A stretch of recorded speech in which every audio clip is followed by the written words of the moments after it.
नबी करीम सल्लल्लाहु अलैहि वसल्लम ने क्या फरमाया, खैर रकाअतै अल-फज्र खैरुम मिनद दुनिया व मा फीहा।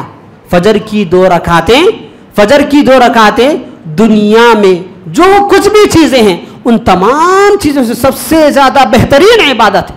सबसे ज्यादा बेहतर वो इंसान है जो फजर की 2 रकातें पढ़ता है।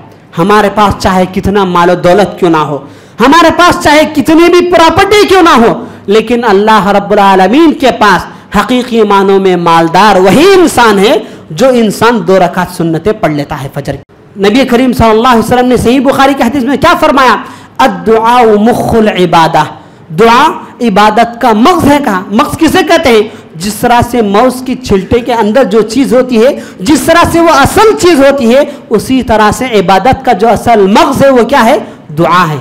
नफिल इबादतों का मतलब इस्लाम में ये होता है कि जिसका हुक्म शरीयत नहीं देती, यानी जिसको करने का हुक्म नहीं दिया जाता। इसका मतलब ये होता है कि अगर हम कोई नेक काम करते हैं, जो शरीयत में बतलाया जाता है हम नेक काम करते हैं, उसको छोड़ने पर गुनाह नहीं होता, लेकिन अगर वही काम हम करते हैं तो उस पर सवाब मिलता है। इसी को कहते हैं नफिल इबादत। इन्नल हम्दुलिल्लाहि नहमदुहु व नस्तईनुहु व नस्तगफिरुहु व नु'मिनु बिही व नतवक्कलु अलैहि व नऊज़ु बिल्लाहि मिन शुरूरि अनफुसिना व सय्यिआति अमालिना मन यहदिहिल्लाहु फला मुदिल्ल लहु व मन युद्लिल्हु फला हादिय लहु व नशहदु अन ला इलाहा इल्लल्लाहु वहदहु ला शरीका लहु व नशहदु अन्न मुहम्मदन अब्दुहु व रसूलुहु अम्मा बअद फ़इन्न खैरल हदीस किताबुल्लाह व खैरल हदी हदी मुहम्मदिन सल्लल्लाहु अलैहि वसल्लम व शर्रल उमूरि मुहदसातुहा व कुल्ल मुहदसतिन बिदअह व कुल्ल बिदअतिन दलालह व कुल्ल दलालतिन फिन्नार। फ़अऊज़ु बिल्लाहि अस्समीइल अलीम मिनश शैतानिर रजीम मिन हमज़िही व नफ़्ख़िही व नफ़्सिही बिस्मिल्लाहिर रहमानिर रहीम। या अय्युहल्लज़ीना आमनुत्तक़ुल्लाहा हक़्क़ तुक़ातिह व ला तमूतुन्ना इल्ला व अंतुम मुस्लिमून। वक़ाल तआला फ़ी मौज़िइन आख़र या अय्युहन्नासुत्तक़ू रब्बकुमुल्लज़ी ख़लक़कुम मिन नफ़्सिन वाहिदा व ख़लक़ मिन्हा ज़ौजहा व बस्स मिन्हुमा रिजालन कसीरन व निसाअ वत्तक़ुल्लाहल्लज़ी तसाअलून बिही वल अर्हाम इन्नल्लाहा काना अलैकुम रक़ीबा। वक़ाल तआला फ़ी मौज़िइन आख़र या अय्युहल्लज़ीना आमनुत्तक़ुल्लाहा व क़ूलू क़ौलन सदीदा युस्लिह लकुम अअमालकुम व यग़फ़िर लकुम ज़ुनूबकुम व मन युतिइल्लाह व रसूलहु फ़क़द फ़ाज़ फ़ौज़न अज़ीमा। वक़ाल जल्ल व अला या अय्युहल्लज़ीना आमनुत्तक़ुल्लाह वलतंज़ुर नफ़्सुम मा क़द्दमत लिग़द वत्तक़ुल्लाह इन्नल्लाहा ख़बीरुम बिमा तअमलून।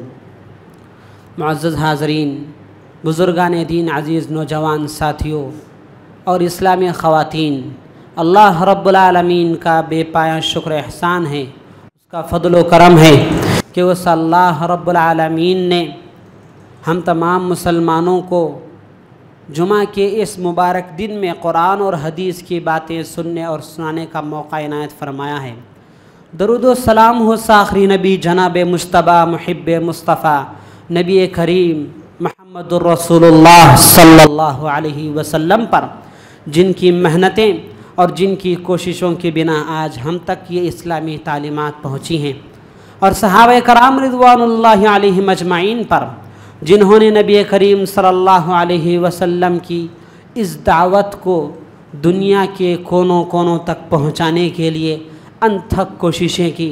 और अल्लाह रब्बुल आलमीन का शुक्र है कि आज के दिन अल्लाह ताला की मदद से हम इस्लामी तालीमात पर ज़िंदगी बसर कर रहे हैं।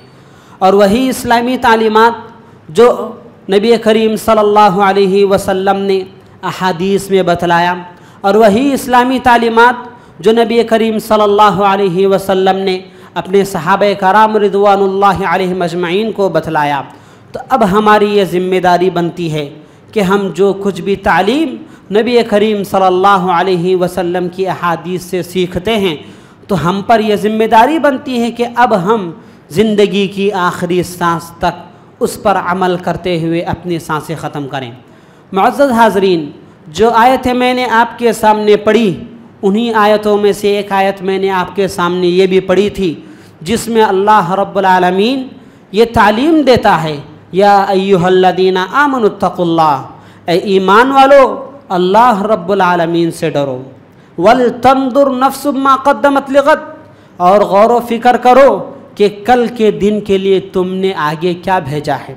नफ्सुम मा क़द्दमत लिग़द, हर इंसान को चाहिए कि उसे अपनी ज़िंदगी के बारे में यह गौर व फिक्र करना चाहिए कि क्या वाकई मानों में मेरी ज़िंदगी इस्लामी तालीमात पर गुज़र रही है या नहीं गुज़र रही है। और आगे हमें ये भी सोचना चाहिए कि आखिरत की ज़िंदगी का जो सफ़र है वो सफ़र की तैयारी हम वाकई मानों में अपनी ज़िंदगी में कर ली है या नहीं किए हैं। ये हर इंसान को सोचना चाहिए। यही तालीम अल्लाह रब्बुल आलमीन ने इस आयत में बतलाया, वल तंदुर नफ्सुम मा क़द्दमत लिग़द वत्तक़ुल्लाह इन्नल्लाह ख़बीरुम बिमा तामलून। ईमान वालो, अल्लाह रब्बुल आलमीन से डरो, यकीनन अल्लाह रब्बुल आलमीन उन तमाम चीज़ों से बाखबर है, हर चीज़ को जानने वाला है जो कुछ भी तुम अमल करते हो। मुअज़्ज़ज़ हाज़रीन, अब सवाल ये पैदा होता है कि हर इंसान को चाहिए कि वो अपने अपने दामन में झांक कर देख ले कि मैंने अल्लाह रब्बुल आलमीन की इबादत किस कदर किस हद तक की है। हर इंसान अपने अपने नफ्स का तज़किया कर लेना चाहिए। और सिर्फ़ इस्लाम 5 वक्त की नमाज़ों में महदूद नहीं है, सिर्फ़ इस्लाम रमज़ान की 30 रोज़ों में महदूद नहीं है। इस्लाम कई ऐसी इबादतों की तालीम देता है जिन इबादतों के ज़रिए आसानी के साथ इंसान जन्नत में दाखिला नसीब कर लेता है। इसीलिए मेरे भाइयों, याद रखो, हर इंसान को चाहिए कि नेक आमाल के साथ साथ अपनी ज़िंदगी गुजारनी चाहिए। जो फ़र्ज़ चीज़ें हैं 5 वक्ता नमाज, उसके साथ साथ चंद नफिल इबादतें भी होना ज़रूरी है, क्योंकि क़ियामत के दिन अल्लाह रब्बुल आलमीन के सामने जब हमारे नामे आमाल पेश किए जाएंगे, अगर खुदा ना खास्ता अल्लाह ना करे हमारी इबादतों में यानी फ़र्ज़ इबादतों में अगर ज़रा बराबर भी कोताही रही तो फिर अल्लाह रब्बुल आलमीन के पास पता नहीं वो नामे आमाल कबूल होंगे या नहीं होंगे। तो इसीलिए उस नामे आमाल की यानी फ़र्ज़ नमाजें जो हम पर फ़र्ज़ की गई उनकी भरपाई के लिए हम पर यह जिम्मेदारी बनती है